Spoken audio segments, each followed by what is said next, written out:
Bang. Sorry bang. Nak tanya sikit bang. Abang laju-laju ni, abang nak pergi mana bang? Saya ni nak pergi Indonesia. Kalau you all tak tahu, Alhamdulillah for the past 1 year, budak abang dah incorporated dah dekat Indonesia ni. And you know, this year ni kita orang pun dah start kita orang punya operations dekat Indonesia. Alhamdulillah. But in the meantime, kita orang sekarang nak pergi Surabaya.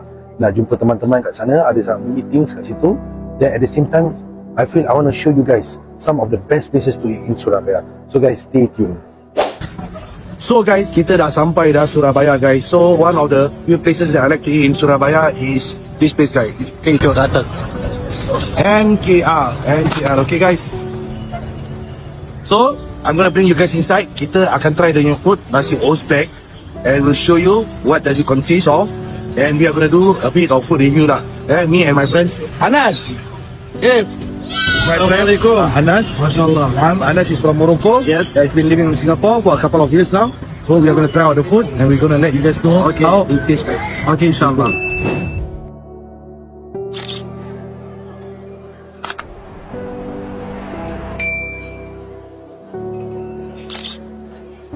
So guys, kita dah order. You tengok ni, nasi Uzbek.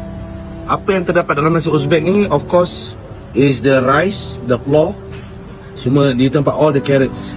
Kita ambil set untuk 3-4 orang yang datang dengan ayam bersama lamb. Okay guys, 2 ayam 2 lamb. Ini pun kita tak tahu kita orang boleh habis ke tak, pasal kita orang 3 orang je kat sini. Dan kita ada extra. Kalau kat Uzbek kita panggil dia non, non. Tapi dia punya non ni lain sikit lah. Kalau Uzbek ni lagi besar dan keras dia punya roti. Tapi ini macam nampak macam lembut, macamnya most. This one definitely like orang India atau Pakistan lah. Okay guys. So later kita orang akan start to dig in, kita orang akan makan, then we will let you know how it tastes like. So, I dah ambil sikit-sikit dulu. I dah ambil lamb, ayam. Ayam dia macam ayam tandoori, okay guys, sama dengan dia punya roti non dia. Ini ada dia punya cili, dia carrot, ada cucumber dah. Okay guys, so I nak try dia punya nasi, okay guys. Bismillah. Allahumma barik lana fima razaqtana wa qina adzabannar. Bismillah. So guys, dia punya nasi tu, bila kita masuk mulut dia, rasa dia terus naik guys. Dia punya daging pun lembut. Daging dia pun lembut benar guys. Sebab ayam dia, ayam tandoori dia, okay guys, pun lembut juga. Sama juga. Masuk mulut, terus dia punya flavor, wow. Dia punya flavor tandoori dia terus naik. Lepas tu yang saya lawa pasal apa, dia punya cili pula naik. Dia rotinan dia pula. Bismillah. Okay, rotinan nan lembut, nan tak ada flavor. Ni nak rasa dia punya cili. Jangan kental lagi, saya takut travel makan cili banyak. Rasa sikit tu, testing. Bedesting guys. So, dah kena, ya spicy. Spicy right? You tell the camera, is it spicy? Yeah, very spicy. Very. Terus sekarang kita nak isi dengan spiciness dengannya lemonade. Lemonade dia kalau you tengok adanya apa ni Seed, mustard seed.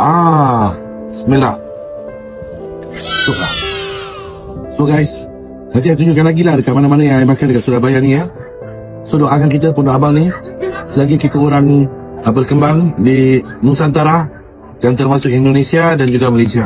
So there you go guys, the review is on the plate. Okay guys, kalau boleh kurang makan pun makan sekali lah. Tapi korang tak boleh makan kan.